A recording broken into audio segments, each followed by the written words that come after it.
You ask Tiger to solve. This deals with linear equations with one unknown. The final result is x equals 10. Let's solve it step by step. Group all constants on the right side of the equation. Subtract 4 from both sides. Simplify the arithmetic.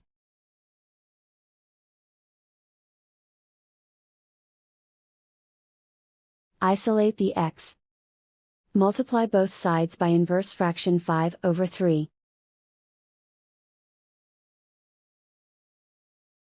Group like terms. Multiply the coefficients. Simplify the fraction. Multiply the fractions. Simplify the arithmetic.